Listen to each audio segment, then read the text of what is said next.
ya, yang intraoral periapikal khususnya. Di panoramik sebenarnya sama, jadi artinya ibaratnya di panoramik ini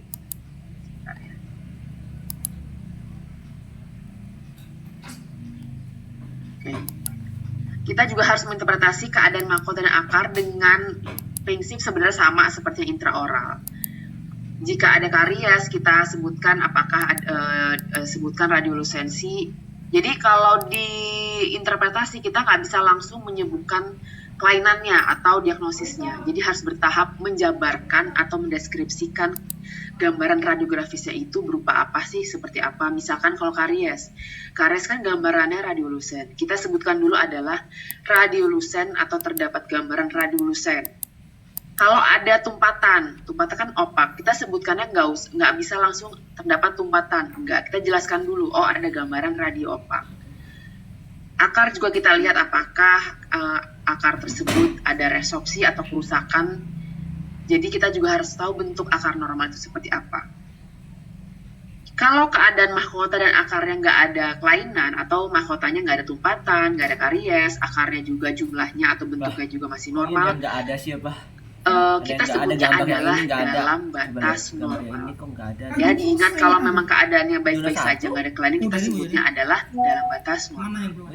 Kemudian, keadaan puncak tulang alveolar dan furkasi. Furkasi itu yang kita lihat maksudnya adalah tulang di antara akar gigi yang jamak. Ya, misalkan akar gigi molar ada 2, di antaranya kan masih ada tulang. Nah, itu keadaannya bagaimana? Apakah tetap berupa tulang yang normal atau ada radiolusensi? Kemudian puncak tulang alveolar, kita lihat apakah ada penurunan atau resorpsi. Ya, semoga kalian masih ingat tadi yang disampaikan Dr. Novo, yang dikatakan resorpsi atau penurunan itu gambarnya seperti apa. Ya, yang dikatakan puncak tulang alveolar normal itu seperti apa. Patokannya adalah jarak puncak tulang alveolar ke cemento enamel junction atau daerah cervical gigi. Yang normal adalah 0 sampai 3 mm. Kalau kita lihat dia lebih dari 3 mm, itu artinya sudah ada resorpsi. Kemudian kondisi periapikal ini juga kalian benar-benar harus pahamin ya, diingat-ingat.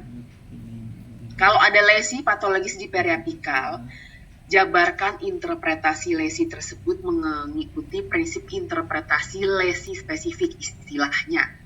Jadi namanya adalah interpretasi lesi spesifik. Kalau kita lagi mau berfokus menjelaskan sebuah lesi patologis, kita jelaskan apakah dia struktur internal radiolusen atau radio opak. Ya, kemudian mulai dari batasnya bagaimana, bentuknya bagaimana. Ya, nanti di belakang ada jelaskan, dan mestinya tadi di interpretasi internal sudah harus dijelaskan. Pastinya sudah ada ya prinsip interpretasi lesi mulai dari lokasinya di mana sampai pengaruh atau efek terhadap jaringan sekitar. Sama seperti tadi, kalau nggak ada lesi, sudah kita bicaranya sebutkannya adalah dalam batas normal.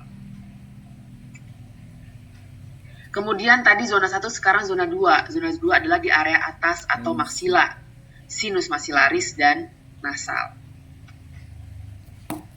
Kita lihat sinus maksilarisnya. Nah, kembali lagi mengenai anatomi, kita bisa menilai sebuah keadaan tersebut adalah abnormal atau patologis.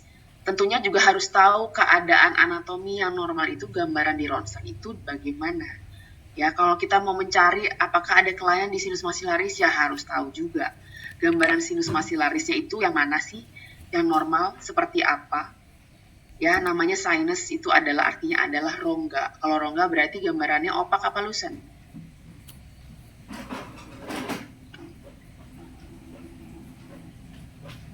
Ayo, opak apa lusen kalau sinus? Noren. Pokoknya yang depan-depan page layar saya aja nih kesebut. Noren apa Moren 139? Lusen apa opak? Izin dok, tapi saya belum terlalu yakin. Gak apa-apa. Tapi kalau nanti kalau ujian harus yakin. Kalau sekarang nggak yakin, masa nyebut juga nggak apa-apa.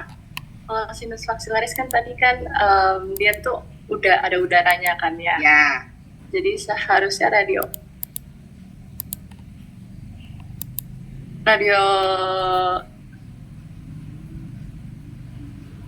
Radio opak bukan ya dok?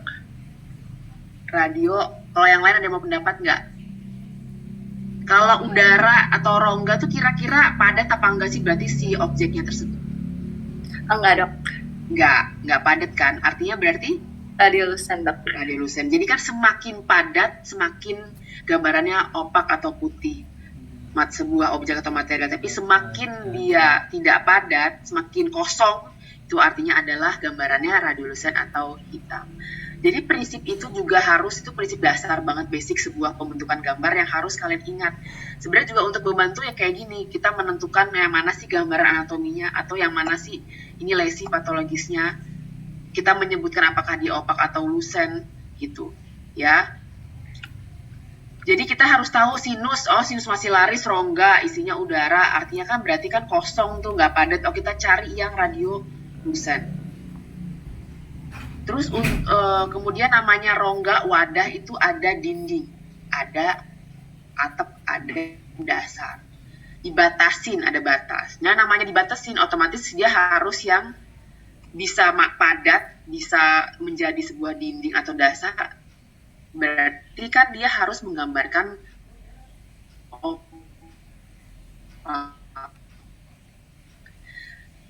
jadi lucent apa opak dok? Ya sinus maxillaris dan rongga opak. Ya, prinsip dasar gambaran tersebut itu akan membantu kalian bisa menentukan sebuah anatomi dari radiograf atau istilahnya adalah mempelajari radioanatomi. Itu. Kembali lagi ke pelajaran anatomi mana saya sudah sampaikan harus diingat. Kalau ingat gambaran anatomi aslinya, itu akan membantu kalian untuk melihat di radiograf 2 dimensi seperti apa. Kemudian kalau sinus yang normal adalah hitam atau radiolucent, artinya kalau kita lihat di dalam sinus itu kok tiba-tiba ada gambaran yang lebih putih ya, atau gambaran bayangan putih atau radio opak, berarti itu ada sebuah abnormalitas atau lesi patologis. Oke, sama halnya misalkan daerah nasal, fossa nasal, namanya fossa, cekungan atau lubang seperti foramen, dia kan gambaran radiolucent juga. Terus di dalamnya lagi kok tapi ada opak ya, karena di dalamnya ada anatomi namanya adalah yang tulang kartilago dalam fossa nasal atau konka nasal.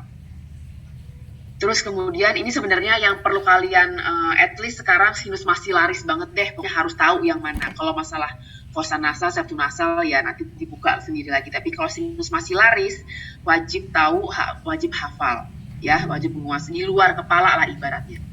Karena ini kaitannya dekat sekali dengan gigi gerigi hubungannya. Kemudian kalau ada lesi patologis di dalam sinus, sama kita juga harus menjabarkan, mendeskripsikan, menginterpretasikan lesi menggunakan prinsip interpretasi lesi spesifik. Ya. Terus kemudian kalau aman-aman aja sinus maxillaris, terus fossa nasalnya simetris gitu ya, nggak ada lesi patologis, ya sudah kita sebutkannya adalah dalam batas normal. Lanjut ke zona yang ketiga adalah mandibula. Mandibula mencakup apa? Mulai dari ramus, korpus, sampai simfisis. Daerah angulus semua, pokoknya mandibula, semua bagian mandibula kita lihat. Apakah di situ ada lesi patologis atau dalam batas normal. Kemudian anatomi-anatominya terkait struktur vital yang dekat dengan gigi juga harus tahu. Contohnya kanalis mandibula harus tahu yang mana. Foramen mentalis atau foramen mentalis harus tahu. Foramen mandibula harus tahu yang mana. Oke. Kalau foramen mentalis ada di mana sih? Ada yang tahu nggak?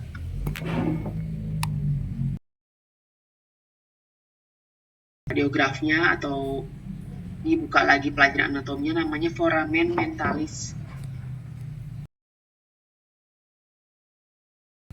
Berarti gambarannya apa radiografisnya bentuknya? Gambaran radiografis sebuah foramen. Apa? Harusnya radiolucent. Radiolucent. Bentuknya? Kalau foramen berarti bulat. Tinggal kita lihat, kan banyak tuh foramen ya, tapi kalau namanya mental, area mana sih kira-kira mentalis? Apakah di area anterior? Apakah di area posterior? Atau mungkin bisa dilihat di sini ilustrasinya, yang ada lubang tuh daerah mana sih? Bulat.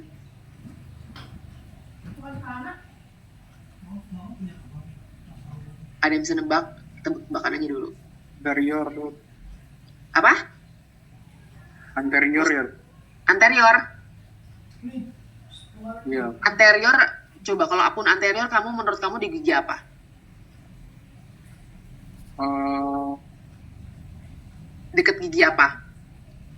deket gigi premolar bukan dok? Premolar, benar. Tapi premolar bukan anterior ya. Oh iya ya. Berarti. Ya, giginya kamu benar, malah justru premolar. Tapi berarti di posterior. Jadi contoh foramen mentalis ada di daerah periapikal gigi premolar. Dan itu bervariasi ya, bisa daerah premolar 1 atau premolar 2 atau premolar 2 ke molar. Tapi setidaknya sudah ada bayangan, oh dia di area posterior. Jadi kita nggak mungkin nyarinya di daerah gigi incisivus. Ya. Terus kemudian istilah periapikal. Semoga kalian masih udah paham ya namanya peri. Peri kan artinya sekitar, apikal, apex, berarti sekitar apex, akar.